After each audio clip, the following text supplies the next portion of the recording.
மாமன்னர் அசோகர். அசோகர் அப்படின்னாலே நம்ம எல்லாருக்கும் தெரிஞ்ச ஒன்று என்ன அப்படின்னா, அசோகர் சாலை ஓரத்தில் மரத்தை நட்டார் அப்படிங்கிற ஒன்று தான் எல்லாருக்குமே நமக்கு தெரியும். அதுவும் சால மரங்களை தான் அவர் நட்டார்.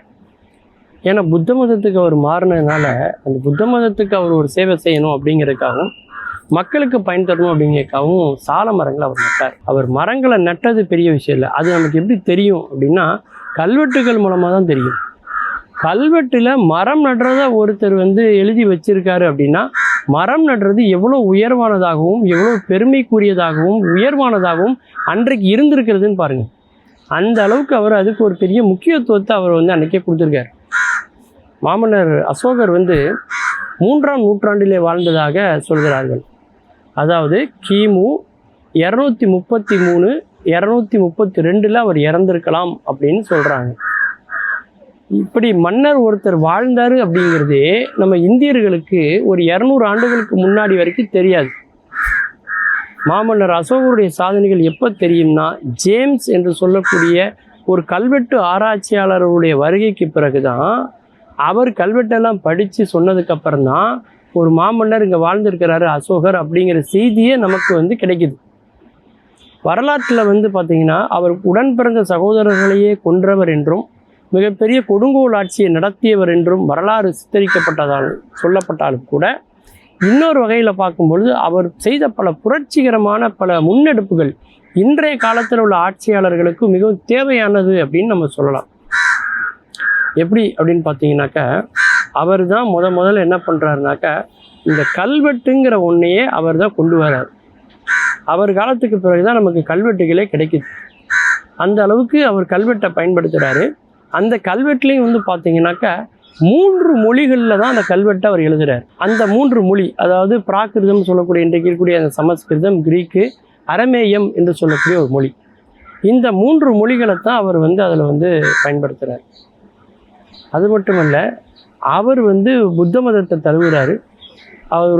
அவர் 27 ஆண்டு கால ஆட்சி, அதில் முதல் 8 ஆண்டு கால ஆட்சி மிக சிறப்பாக இருக்குது.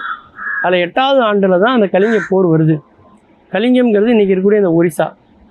அதை கைப்பற்றுனா அதன் வழியாக கடல் வழியாக மற்ற உலக நாடுகளை தொடர்பு கொள்வது ரொம்ப எளிது அப்படிங்கிறதுனால அந்த கலிங்கத்தின் மீது போர் தொடுக்கிறாரு.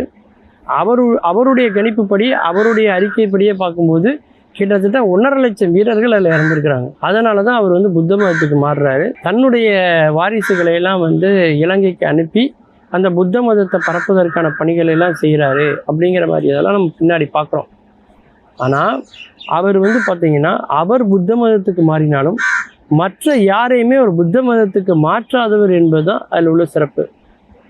அந்த நாட்டையே ஒரு புத்த நாடாக அவர் நினைத்தால் மாற்றி இருக்க முடியும். ஆனால் அதை அவர் செய்யலை. அந்த அளவுக்கு, அதாவது பாரசீகத்திலிருந்து, ஆப்கானிஸ்தானிலிருந்து கேரளா, தமிழ்நாடு நீங்களாக உள்ள ஒட்டுமொத்த இந்திய நிலப்பரப்பையும் கட்டியாண்ட ஒரு மாபெரும் மன்னன் யார் அப்படின்னா அசோகர். அவர் கொல்லாமைன்னு சொல்லக்கூடியதை வலியுறுத்துறார். அசைவ உணவுகளை தவிர்க்கிறாரு. சைவ உணவாளராகவே அவர் வாழ்ந்திருக்கிறார். அது எவ்வளோ பெரிய அதிசயம் பாருங்கள். அவர் கொல்லாமையை வலியுறுத்துறாரு, உயிர்களை கொல்லக்கூடாதுன்னு அவர் சொல்கிறாரு. ஆனால் அதே நேரத்தில் தவறு செய்கிறவர்கள் யாராவது இருந்தால் அவர்களுக்கு வழங்கப்படக்கூடிய தண்டனையில் அவர் இந்த கொல்லாமையை அவர் பயன்படுத்தலை. மரண தண்டனையாக இருக்கட்டும், மிக கொடுமையான பல தண்டனைகளை அவர் விதிச்சிருக்காரு தவறு செய்த குற்றவாளிகளுக்கு. அப்படி பல புரட்சிகரமான பல சாதனைகளை நிகழ்த்திய மாமன்னர் யார் அப்படின்னா அசோகர். அவர் காலத்தில் தான் பார்த்திங்கன்னா அந்த ஸ்தூபிகள் நிறைய இடங்களில் அசோகர் ஸ்தூபிகளை நிறுவுறார். புத்த மதத்தினுடைய பல கொள்கைகளை அவர் மக்கள் மத்தியில் எடுத்துகிட்டு போகணும் அப்படிங்கிறக்காக அதை பரப்பணும்னு நினைச்சவர். அது எல்லாருக்கும் தெரியணும் அப்படிங்கிறக்காக தான் அந்த ஸ்தூபிகளில் அதை வடிக்கிறார். அதனால தான் இன்றைக்கி இந்திய அரசாங்கத்தில் சில முக்கியமான சின்னங்களாக புத்த மதத்தினுடைய சில அடையாளங்கள் இருப்பதற்கு காரணம் மிக முக்கியமான காரணம் அசோகர்னு சொல்லலாம். மீண்டும் பல புதிய தகவல்களோடு, அதில் அறியப்படாத பக்கங்களோடு உங்களை சந்திக்கிறேன். நன்றி.